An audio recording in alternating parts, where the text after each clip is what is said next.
everybody, I'm Tony George. He is ex-NFL quarterback and just a sports information guru extraordinaire himself, Mr. Sean Salisbury. And he joins me from Houston, Texas here today, where he hosts the Sean Salisbury Show on iHeartRadio. And you better give this a listen. It's the best sports talk show in the country. Candid, raw, unfiltered, tells it like it is. Also, give him a follow on Twitter at Sean Unfiltered, one of the best follows on Twitter from a sports figure. And Sean, I'm wearing my Green Bay Packers hat because I was going to have a substantial position on the Green Bay Packers against my beloved Chiefs, but now I'm changing laundry. I'm going to go ahead and put the Chiefs hat. Who are you, LeBron or Drake? Yeah. That you change by the course of the halftime, change hats by who's winning and who's favored? Yeah. It's like in-game wagering. I can hedge, Oh, I'm with you, my brother. ass.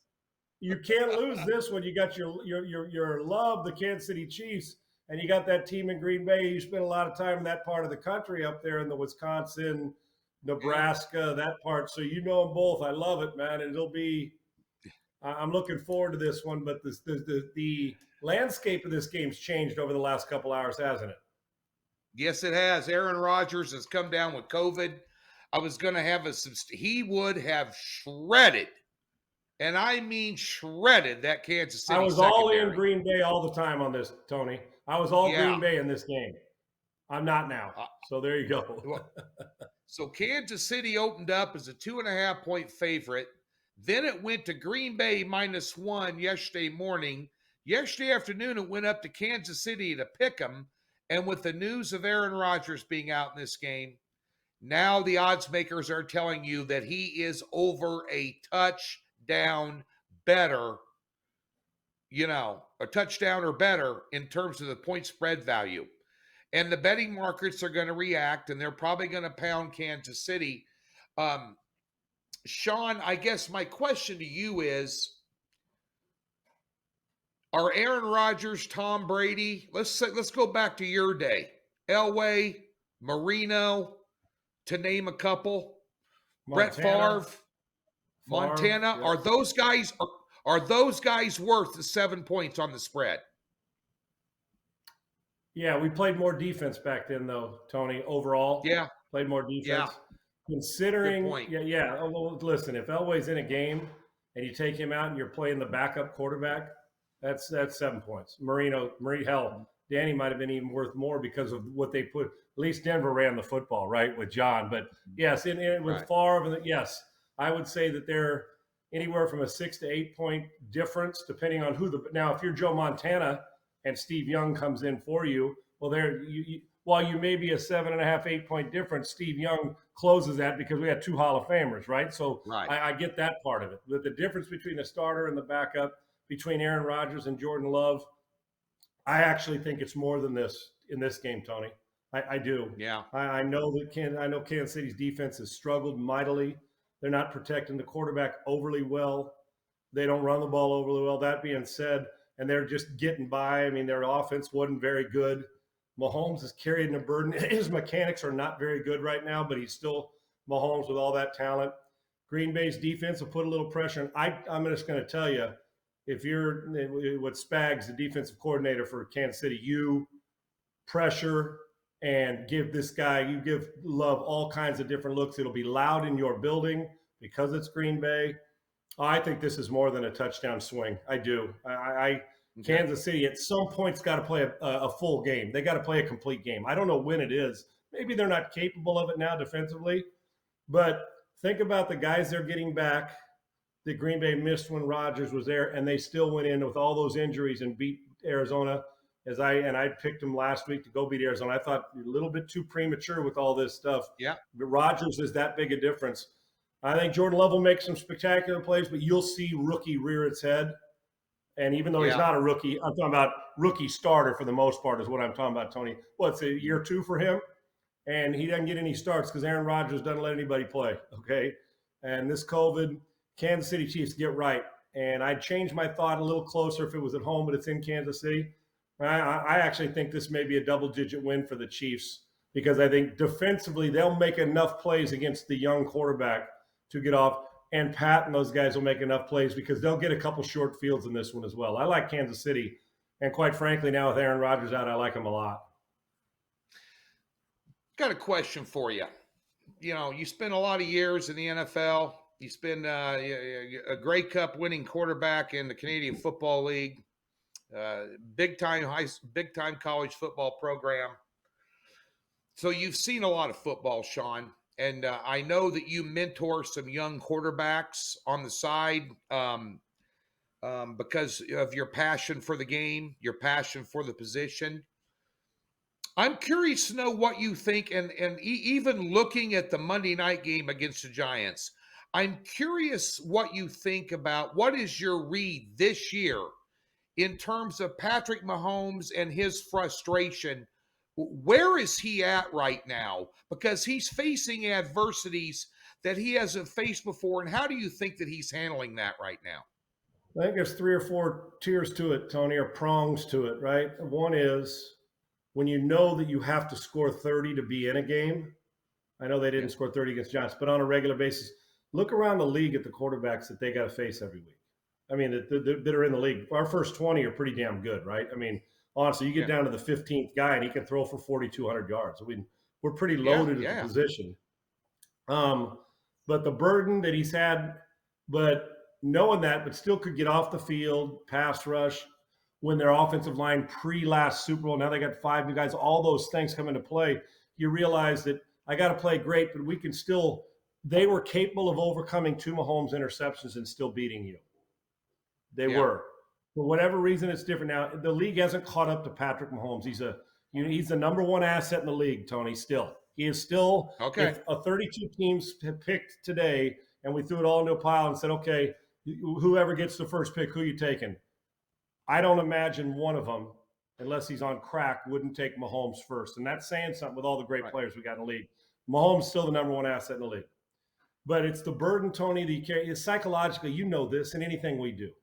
The more you carry, the much is given, much is required, right? Isn't that an old scripture we talk about? And everybody knows it's like Mikey in the Life cereal commercial that you and I grew up watching.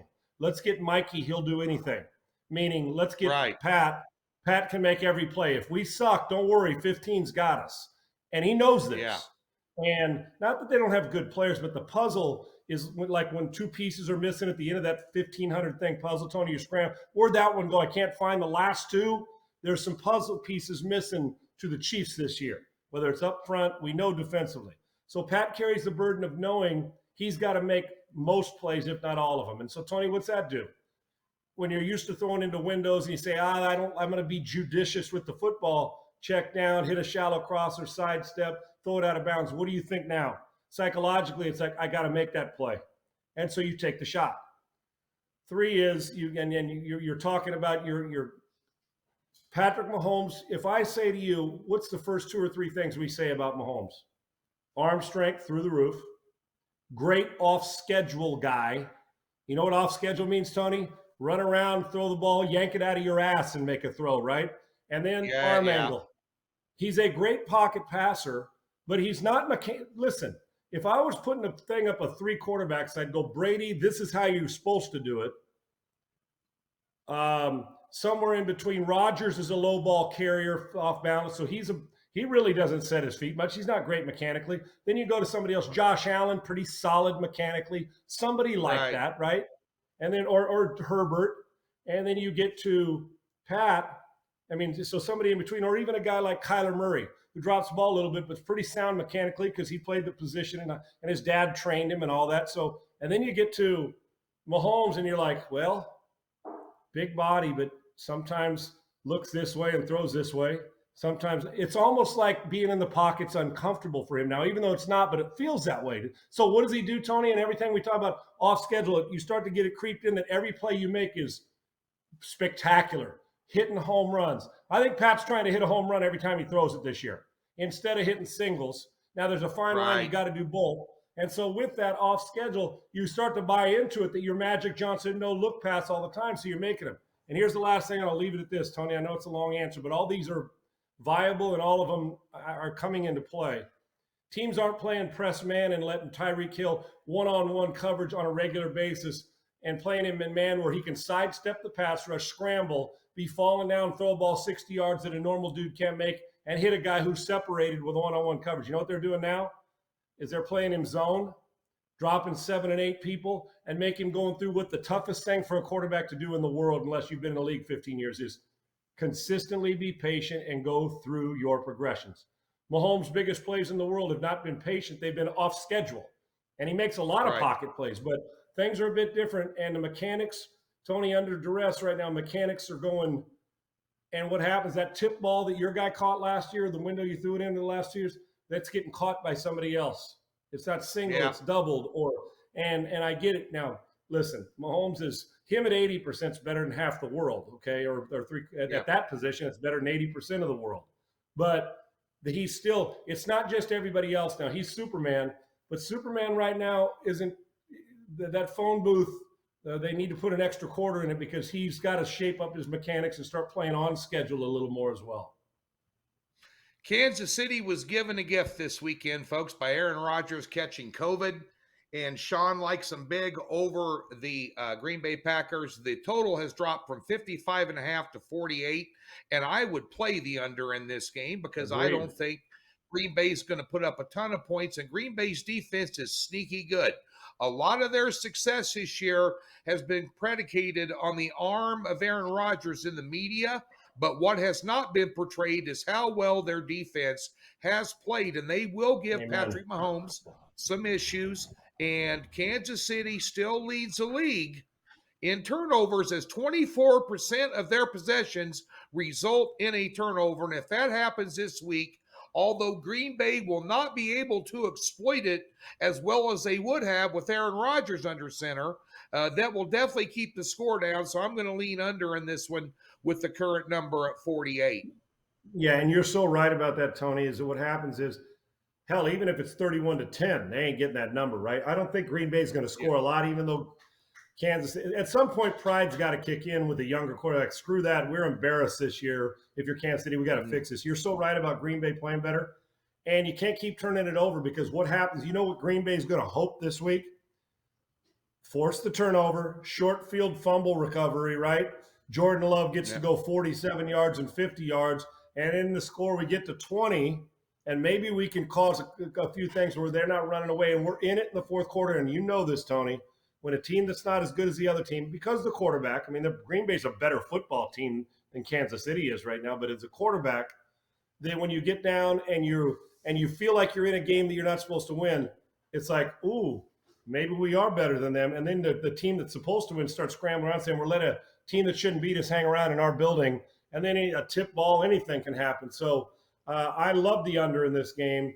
And and when people told me at first that the Packers were getting 2.5 points, I'm like, all day, twice on Sunday. Yeah. Packers. Yeah. And then with that, it fluctuated. And then with this number, the second I was doing work this morning, thinking about us, and the second our segment, the second I heard that Aaron Rodgers had COVID, I said, well, there you go. I'll change that pick. I'm in on Kansas City, and I didn't know what the number was, but anywhere between 6 and 8 is 6.5 and 8. If it gets to that, Tony, I'm staying with the Chiefs, even though they're not overly devastating on defense. There, at some point, they've got to rear their head at home. Yeah, and Chiefs probably be worth a look at a tease or two here to get them down around 1.5. And just for fun, as we close out the show, let's rewind the clock since we're talking about quarterbacks. Let's say the Minnesota Vikings with Jim McMahon are a 7-point favorite on the road at Chicago. And Jim McMahon comes down with the flu, and Sean Salisbury starting. What's that spread move to, Sean? We're 7-point favorites? Yeah. Are we with McMahon? We're 7-point favorites. Yeah. Oh, yeah. It goes to 21-point favorites if I'm playing. No, I'm kidding. Mac would sit here and laugh his ass off. You know what? Because I could throw it, it would move obviously in the favor of the Bears, but yeah, I would hope that there's not a 10-point difference between Jim and I as far as the ability to throw it and do all that. Yeah. But it would move in favor of the Bears if McMahon was out and I was in. But we won't let Jim know that. We'll just assume it moved in my favor, not Jimmy's, just for the hell of it. Yeah. I'd say a 3-point drop would be drastic. Sean, you could chuck the rock, my friend. Have no Thank you, doubt brother. about it. Appreciate So, ladies and gentlemen, Sean Salisbury Show, iHeartRadio, and find him at Twitter at Sean Unfiltered. Thanks for tuning in today, folks.